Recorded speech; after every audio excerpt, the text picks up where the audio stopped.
চাই যে আপনার কাছ থেকে খুব আপনার আলোচনাগুলো একটু এক্সক্লুসিভ আমার দৃষ্টিতে এই জন্যে যে আপনি মাঠে যেভাবে বিচরণ করছেন, আপনি অনেক কিছু দেখতে পাচ্ছেন, অনেক কিছু মোকাবেলা করতে হচ্ছে, অনেক কিছু আপনি, এজন্য আপনার কাছে আমার কোনো নির্ধারিত কোয়েশ্চেন না, মানে what you think about yourself, মানে হাউ, এই মুহূর্তে আপনার অনুভূতি যদি জানাতেন যে আমরা কি সঠিকভাবে এগিয়ে চলছি না কোনো বাধা বিপত্তি আমাদেরকে মানে কি মনে হচ্ছে আপনার কাছে, একটু যদি আমাদেরকে কিছু ধারণা দিতেন। জাযাকাল্লাহ খায়র।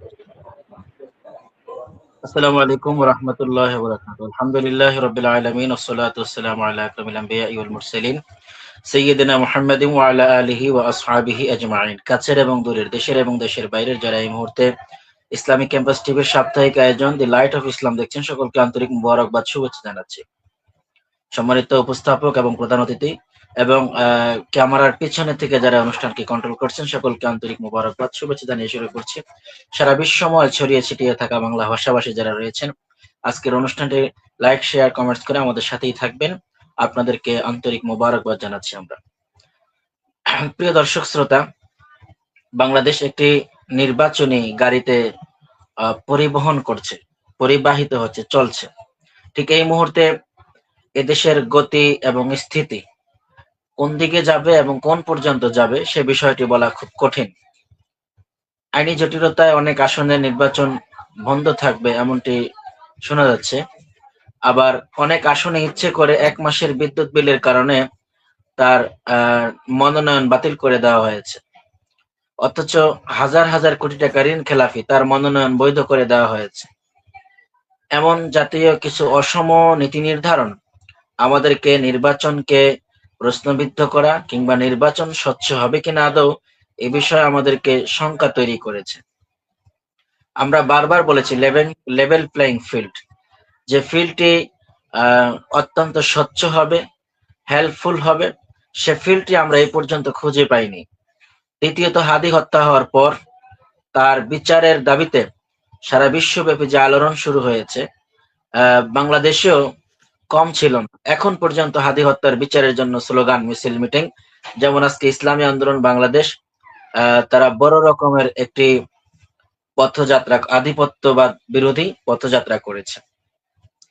তো সবকিছু মিলে আমরা যদি হাদি হত্যার বিচার খুঁজি, তাহলে তো এর আগের স্বৈরশাসক যাদেরকে আমরা বলেছি, বিতাড়িত করেছি, তাদের বিচার হওয়া উচিত ছিল।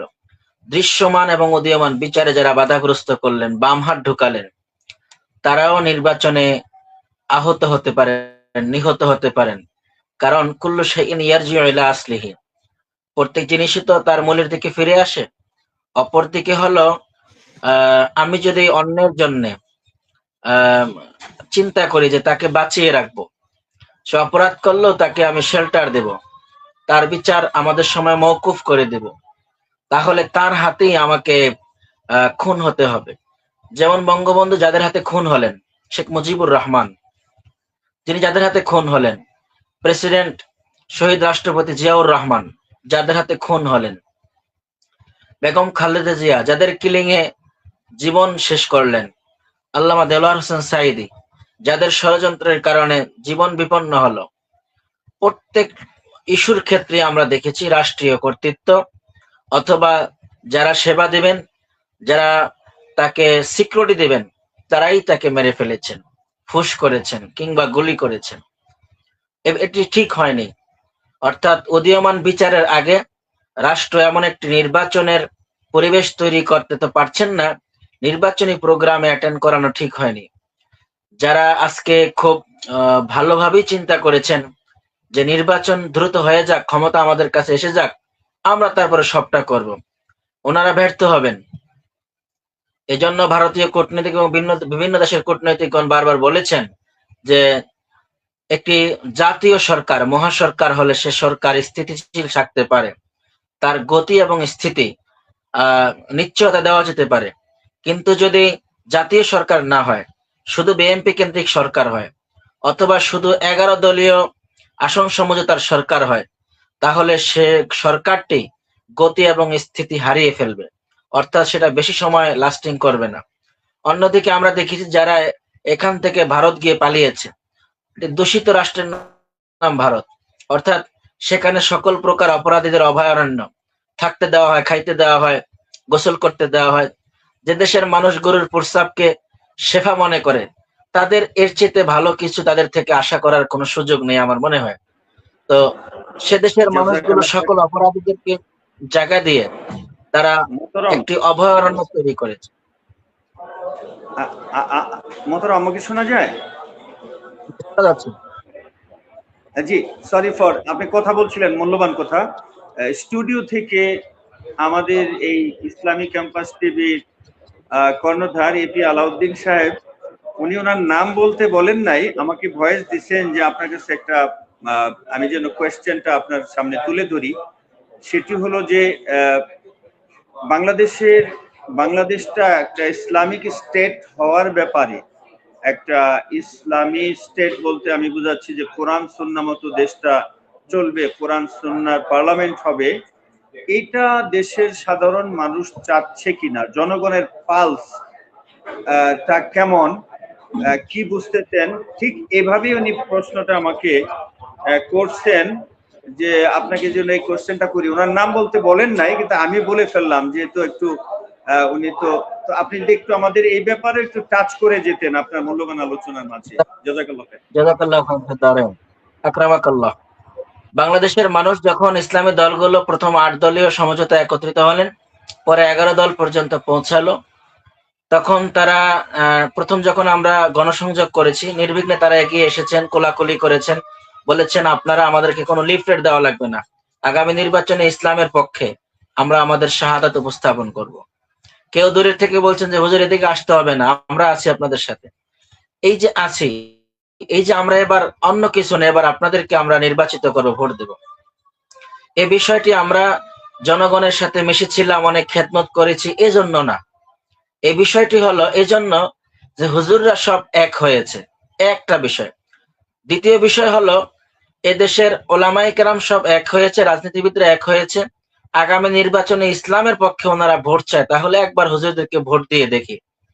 এখানে যদি বাংলাদেশ জামাত ইসলামী মনে করে সব ভোট আমাদের, ইসলামী আন্দোলন বাংলাদেশ যদি মনে করে সব ভোট আমাদের, খেলাফত আন্দোলন যদি মনে করে সব ভোট আমাদের, নেজায়েম ইসলাম পার্টি মনে করে যদি সব ভোট আমাদের, খেলাফত মজলিস যদি মনে করে সব ভোট আমাদের, খেলাফত আন্দোলন বাংলাদেশ যদি মনে করে সব ভোট আমাদের, এবি পার্টি, জাগপা, এখন যারা আসছে এলডিপি, এনসিপি, এরা যদি সবাই মনে করে সব ভোট আমাদের, না, সব ভোট ব্যক্তিগতভাবে কারোর নয়, ইসলামের ভোট, ঐক্যের ভোট, আসন সমঝোতার ভোট। তাহলে কেন ভোটগুলো আমাদের কাজে আসলো? আমরা তো কখনো এমপি মন্ত্রী থেকে জনগণকে খেদমত করি নাই। আমরা জনগণের হাদিয়া নিয়ে নিয়ে ওয়াজ করেছি, জনগণের হাদিয়া নিয়ে নিয়ে ইমামতি করছি, আমরা জনগণের জানাজা পরে হাদিয়া নিয়েছি, বিয়ে পরে হাদিয়া নিয়েছি, আমরা একটা সামান্য ফু দিয়েও হাদিয়া নিয়েছি। তো জনগণ আমাদের কেন নেতৃত্ব দিবে? কোন কারণে দিবে? জনগণ স্বাধীনতার 54 বছরের শাসন ব্যবস্থায় অতিষ্ঠ হয়ে এখন তৃতীয় কোন শাসন ব্যবস্থা খুঁজছে, জন্য আমাদেরকে দিতে চায়। আমাদের কর্তৃত্বের কারণে, আমাদের অবদানের কারণে এমনটি নয়।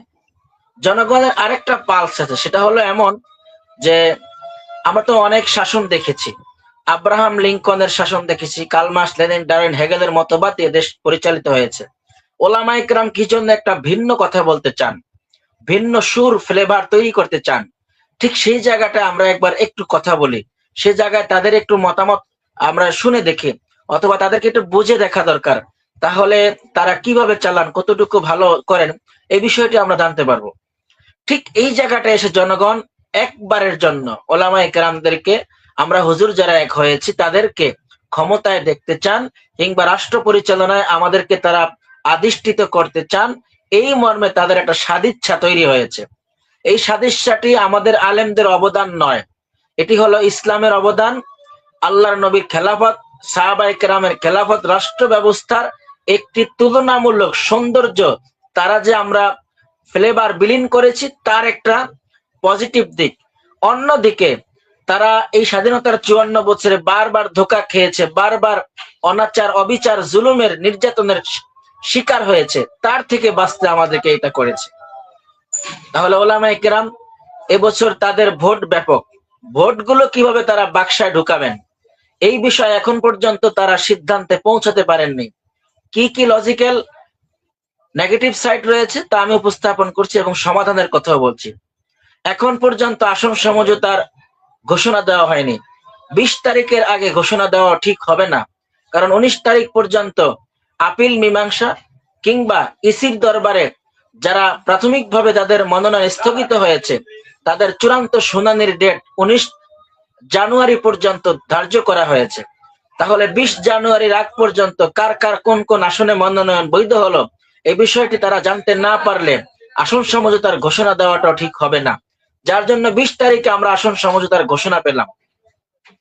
আসন সমঝোতার ঘোষণা পাওয়ার পর এবার যদি আমির মানে হলো দলের প্রধানগণ একত্রে যদি চিন্তা করেন আমরা একটা গেট টুগেদার করি এবং আমাদের যারা প্রার্থী রয়েছেন যাদেরকে আমরা ওই আসন থেকে বাদ দিলাম, অন্যকে সহযোগিতা করতে বললাম, এক একটা বিভাগকে কেন্দ্র করে করে এক একটা বিভাগে যদি 100 হয়, 90 হয়, 50টা আসন হয়, তাহলে একত্র করে তাদেরকে যাকে যাকে বাদ দিলাম তাকে তাকে সামনে এনে তার ক্ষতিপূরণ কত হলো, কত ব্যয় হলো, এর একটা সামঞ্জস্যতা করা অথবা অন্যের হাতে তুলে দেওয়া যে আগামী নির্বাচনে এই আসনে এমপি 1 জন না, এই আসনে এমপি 10 জন অথবা 9 জন অথবা 8 জন, সবাই পরামর্শ করে পরিচালনা করবেন, কিন্তু সংসদে একজনে কথা বলবেন। আগামী নির্বাচন অর্থাৎ এই সংসদ শেষ হওয়া পর্যন্ত এই 5 জনই এমপির মর্যাদা পাবেন, 5 জনই আমাদের কাছে এমপি স্বীকৃতি পাবেন, 5 জনই সমানভাবে সমাদৃত থাকবেন জনগণের কাছে। এবং তারা যদি নিজেদের মধ্যে উপজেলা চেয়ারম্যান, উপজেলা মেয়র এই পর্যায়ে প্রত্যেক লোকদেরকে সেট আপ দিতে পারেন এবং তাদেরকে এইভাবে কাজ করার জন্য উদ্বুদ্ধ করেন, তাহলে প্রত্যেক প্রার্থী কাজ করলে একটা পজিটিভ দিক প্রভাব পড়বে, নির্বাচনে ভোটগুলো আসবে। ভোট কিভাবে নিজের বাক্সায় ঢুকাবেন? ইসলামী আন্দোলন বাংলাদেশ, বাংলাদেশ জামাত ইসলামী তারা নির্বাচনের পোলিং এজেন্ট পর্যন্ত নির্ধারণ করেছেন।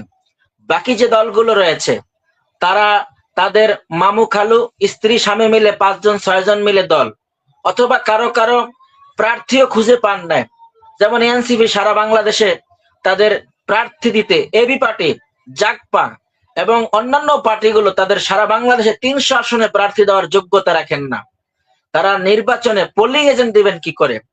তাহলে যেই দুটি ইসলামী দল তাদের তৃণমূল পর্যন্ত পোলিং এজেন্ট দেওয়ার সক্ষমতা রয়েছে, union committee, word committee, centre committee, পর্যবেক্ষক কমিটি রয়েছে, তাদের সহযোগিতা নিয়ে তাদের পোলিং গুলোকে কাজে ব্যবহার করে বাইরে একদল অতন্ত্র প্রহরী থেকে নির্বাচনী বাক্সায় ভোটগুলো নিশ্চিত করতে পারলে আগামী নির্বাচনে আপনার আর যাই হোক কমপক্ষে যা ভোট পেয়েছেন গণনা করে আপনি ফলাফল পেতে পারেন এবং একটা ভালো কিছু করার সম্ভাবনা রয়েছে। আর যদি আমরা মনে করি আলহামদুলিল্লাহ সুবহানাল্লাহ জনগণ আমাদেরকে ভালোবাসছে, ভোট তো দিয়েই আসবে, মুরব্বী ফজরের পরেও কইছে ভোট দেব, কিন্তু এই মুরব্বীকে যদি আপনি রিক্সা ভাড়া দিয়ে কেন্দ্রে না নিয়ে যান এবং একটা পান এবং চা না খাওয়ান, কিছু হাদিয়া না ধরাইয়া দেন, তাহলে এই মুরব্বী ভোট কেন্দ্রে যাওয়ার আগে চিন্তাই হয়ে যাবে, অন্য কেউ নিয়ে যাবে, রিক্সা ভাড়া দিয়ে আনবে, টাকা 2000, 500, 100 ধরাই দিয়ে বলবে মুরব্বী আমরা বিগত দিনেও কাজ করছি এখনো করব। এইভাবে যদি আমরা ভোটগুলোকে ধরে জায়গা মতো না পৌঁছাতে পারি, একদল অতন্ত্র প্রহরী ভোটারদেরকে বাসা থেকে ভোট দিয়ে আবার বাসায় ঠিকভাবে পৌঁছে দেওয়া, মা বোনদেরকে সম্মানের সাথে পর্দার সাথে, এবং একদল পোলিং এজেন্ট ভোট নিশ্চিত করা, বাইরে থেকে একজন পর্যবেক্ষক ভোট হচ্ছে কিনা সাংবাদিকদের সাথে রিলেশন রেখে, আইন শৃঙ্খলা বাহিনীর সাথে রিলেশন রেখে এটা নিশ্চিত করা। আর না হয় যদি আমরা ঘুমিয়ে থাকি, আমরা ভরসা করি যে হবে ইসলামের বিজয়, তাহলে সর্বশেষ দিন শেষে মাঠে শূন্য পাওয়া যাবে। কারণ আমাদের ভোটগুলো চুরি করতে, ছিনতাই করতে এবং টাকার বিনিময়ে ক্রয় করতে একদল লোক লেগে আছে। তারা আর দূরে কেউ না, আমাদের কাছের জন, স্বজন এবং আপনজন এবং প্রিয়জন, তারা এই কাজটি নির্বাচনে করবেন। দ্বিতীয় বক্তব্য হলো আমাদের আমিরগণ, আমাদের দলীয় লিডারগণ যদি এই সমঝোতা না করতে পারেন, প্রার্থীদের সাথে একত্রে যে মুআমালাত তৈরি করতে না পারেন, তাহলে এর বিরূপ একটি প্রভাব ওই আসনে পড়বে। কারণ যারা বিরোধী দল কিংবা যারা অন্য দল তারা চাইবে না 11 দলীয় আসন সমঝোতায় যিনি আসছেন তার সহযোগিতা অন্যরা করুক, যারা মাঠে এতদিন ঘোরাফেরা করেছে, গণসংযোগ করেছে, যাদের পোলিং এজেন্ট পর্যন্ত রয়েছে, তারা তার সহযোগিতা করুক, তারা চাইবেন না। তাহলে তারা কি করবেন? তারা ওই ভদ্রলোককে 1 কোটি টাকা, 2 কোটি টাকা, 5 কোটি টাকা দিয়ে সরিয়ে নিয়ে যাবেন, বলবেন যে আপনি চুপচাপ থাকেন, কিচ্ছু করা লাগবে না। তাহলে তিনি চিন্তা করবেন আমার খরচ হচ্ছে 50 লাখ, 1 কোটি টাকা হইলাম, যা এমপি হইলে কি করতাম। এইভাবে তিনি সরে যাবেন, কারণ এখানে আল্লাহর ওলি ফেরেশতা সবাই না। 11 দলীয় জোটের মধ্যে ইসলামী জোট, ইসলামী দলের লোকজন যেভাবে আছে, ওলামায়ে কেরাম যেভাবে আছেন, ঠিক সেভাবেই বেনামাজি লোকজনও আছেন, ঠিক সেভাবেই দেশের জন্য ভালোবাসার লোক আছেন, আবার বিড়িখোরও আছেন, মদখোরও আছেন। সুতরাং এটাকে আর আমরা আগামী দিনে ইসলামের পক্ষে এটা বলতে পারবো না, অথবা দেশ ও মানবতার পক্ষে বলা যেতে পারে, কিন্তু আমরা হুজুররা এক হয়েছি সেটাও বলা যাবে না। দেশ এবং মানবতার পক্ষে আমরা যারা ওলামায়ে কেরাম সহকারে একদল অতন্ত্র প্রহরী আমরা এক হয়েছি, এ দেশটি সত্য এবং ন্যায় সাম্যভিত্তিক পরিচালনা করব, এই কথা বলে ভোট চাওয়া যেতে পারে। দ্বিতীয় বক্তব্য হলো, আমরা আমাদের ভোটগুলো যদি কুড়িয়ে জায়গা মতো না নিতে পারি, ফলাফল আসবে না। এখন থেকে ওলামায়ে কেরাম কিংবা 11 দলীয় যারাই আছে, আমাদেরকে জনগণ যেভাবে চিনে, আমাদের রূপটা চেঞ্জ করতে হবে। রূপটা হচ্ছে এমন, আমি জানাজা পড়াই, জানাজা পড়ার পর হাদিয়া নেই, আমি দোয়া করি এরপরে হাদিয়া নেই, বরং আমার রূপটা চেঞ্জ করতে হবে এমন, আমি জানাজা পড়াবো, বরং এর আগে এসে কবর নিজে করব, এর আগে এসে কাফনের কাপড়টা আমি হাদিয়া দেব, জানাজায় আমি কথা বলবো এবং বলবো পরিবারের বড় ছেলে তো খুব শোকাহত, আমি বলছি যারা যারা টাকা পাবেন আমি পরিশোধ করব ওনার বড় ছেলের সাথে যোগাযোগ করে, তাহলে তাদের আত্মার মধ্যে আপনি জায়গা করে নেবেন। কিন্তু যদি এমন হয় 40 দিনে 3 দিনে দোয়ার সময় আপনি বসে থাকেন, আমি যাই করেন আর হাদিয়ার জন্য বসে থাকেন, তাহলে নির্বাচনে জনগণ আপনাকে চুজ করবে না। এইভাবে করে আমাদের যে ওয়াজ করার পরে হাদিয়া নেওয়ার অভ্যাস আছে, এখনো এই বছরও যারা কন্ট্যাক্ট করে ওয়াজ করেন, আমি জানি না আমির হামজার অবস্থা কি, তিনি তো প্রার্থী হয়েছেন, ওনারা তো 70-80-1 লাখ টাকার নিচে ওয়াজ করেন না। আলামিন ভাই এবং বড় বড় যারা আছেন, তারেক মনোয়ার, আগে অ্যাডভান্স দিতে হয়। ওনারা নির্বাচনে এই বছর কেমন করবেন সেটা আমি জানি না, তবে আমার মনে হয় তাদের এই অভ্যাসগুলো চেঞ্জ করা দরকার, জনগণের জন্য মিশে যাওয়া দরকার, জনগণের জন্য মানবতা কেন্দ্রিক, খেদমত কেন্দ্রিক কাজগুলো বাড়িয়ে দেওয়া দরকার। তাহলে জনগণ মনে করবে যেই হুজুর রুমাল মাথায় দিয়ে এদিক সেদিক তাকাইতেন না, আজকে যখন তিনি রাস্তা নির্মাণের বোঝা মাথায় নিলেন, আজকে যখন তিনি একজন হিন্দু মহিলার দায়িত্ব নিলেন, আজকে যখন একজন গরিব মানুষের পড়াশোনার দায়িত্ব নিলেন, আজকে যখন বৃদ্ধ মানুষের দায়িত্ব নিলেন, তাহলে তিনি আগামী দিনে রাষ্ট্র সংস্কারের কাজেও দায়িত্ব নিতে যোগ্য এবং পারবেন, তাকে আমরা ভোট দেব। কিন্তু আমাদেরকে বারবার হারেছে, হুজুর মানুষ পারবো না, হুজুররা পারবো না, এগুলো ওনাদের দ্বারা হবে না। রাজনীতি করবে কে? জিব্রাইল, আজরাইল, ইসরাফিল এরা এসে, এই জন্য রাজনীতি ওরা করে। এই জন্য আমাদের কাছে আব্রাহাম লিঙ্কনের রাজনীতি বেঁচে আছে, কারণ আমরা তো বুজুর্গিতে ছিলাম, আমরা তো তসবিহ নিয়েছিলাম, আমরা তো খানকা নিয়েছিলাম, আমরা তো রাজনীতিকে হারাম মনে করেছিলাম। স্বাধীনতার 54 বছর আগের ফতুয়া দেখেন স্বাধীনতার, যে আমাদের রাজনীতি এটা আমাদের কাজ না, এটা আমাদের কাজ না, এটা এরা করবো, এইভাবে করে আমাদের আকাবিররা আমাদেরকে রাজনীতি থেকে মাইনাস করেছেন। রাজনীতিতে ওলামায়ে কেরাম দেশ পরিচালনার জন্য কখন হ্যান্ডেলিং করলেন? যখন মুফতি আমিনী থেকে শুরু করে, খতিব ওবায়দুল হক থেকে শুরু করে, আল্লামা ইসহাক রাহিমাহুল্লাহ থেকে শুরু করে, বাংলাদেশ জামাত ইসলামীতে প্রথম থেকেই তারা দেশ পরিচালনার কথা বলছিলেন, রাষ্ট্র পরিচালনার কথা বলছিলেন কোরআন ভিত্তিক। এখন আমাদের অনেকের কানে পানি আসছে যখন দেখেছে আল্লামা মামুনুল হক, শাপলা, হেফাজত এবং বিডিআর বিদ্রোহ আমাদের সামনে 24-এর গণ অভ্যুত্থানে একটি একটি করে যখন তসবির ডানার মতো আমাদের সামনে একটা একটা বিপদ আসছে, তখন তারা মনে করেছে না, রাষ্ট্রের মূল জায়গায় গিয়ে সংসদে কথা না বললে আইন পাস হয় না। সুতরাং সেই জায়গাটায় আমাদেরকে যেতেই হবে যে কোনো উপায়ে, আকীদাগত সার দিয়ে হোক, কিল খায়া হোক, মার খায়া হোক, এবং জেলে যেয়ে হোক। আমিনহুম মাইয়ান্তাজির ওয়া মা বাদদালু তাবদীলা। আমাদের চরিত্র তো এমন, আমাদের জীবনই তো এমন, আমাদের অসংখ্য শহীদ হবেন, ফাঁসির কাস্টে ঝুলবেন, এবং অনেকে এর পিছনে সিরিয়াল দিয়ে লাগাতার ওয়েট করবেন, দেরি করবেন, যে আমাদেরকেও মাকানে মাকসুদে পৌঁছাতে হবে, আমাদেরকে নির্দিষ্ট জায়গা পর্যন্ত পৌঁছাতে হবে। শুধু আমরা ইসলামী যে ক্যাম্পাস টিভির পক্ষ থেকে যে প্রশ্নটি করা হয়েছে, আগামী নির্বাচনে জনগণ ইসলামের পক্ষে ভোট দিতে উদ্গ্রীব, তবে তারা আবার চিন্তাও করেন, হুজুর ভোট রাখতে পারবেন তো? ভোট সবগুলা বাক্সে ঢুকবে, আপনারা শেষমেশ থাকবেন তো মাঠ পর্যন্ত? তার মানে জনগণ জানে অস্ত্র নিয়ে যখন ধাওয়ানি দেওয়া হয় তখন আমরা ভয়ে পালিয়ে যাই, এটা তাদের ধারণা। তারা জানে যখন ভোট চুরি হবে হুজুররা তখন আর তেমন বিরোধিতা করবে না। এজন্য আমরা আগে শপথ করেছি যে এবছর যদি ভোট কেন্দ্রে ভোট ডাকাতির জন্য কেউ আসে, আমাদের যদি হুমকি দেয়, আমরা কিন্তু কোরআনুল কারীমের ওই আয়াত মুখস্থ করেছি, ওয়াইদ্দু লাহুম মাসতাতাতুম মিন কুওয়া ওয়া মির রিবাতিল খাইল।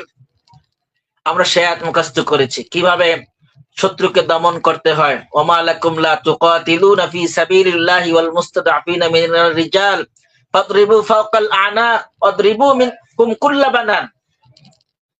আমরা জনগণকে সাথে নিয়ে আগামী নির্বাচন স্বচ্ছ এবং সুন্দর হওয়ার জন্য যা যা করা দরকার, নিজের জীবন বিপন্ন করে হলেও, পরিবারকে উজাড় করে দিয়ে হলেও, ইসলাম প্রতিষ্ঠার জন্য নয়। আমরা কয়েকজন আলেম সংসদ প্রতিষ্ঠা হবে না, হঠাৎ করে ইসলাম প্রতিষ্ঠা হওয়ার কোনো সুযোগ নেই। গণতান্ত্রিক পদ্ধতিতে নির্বাচিত হয়ে সংসদ সুযোগ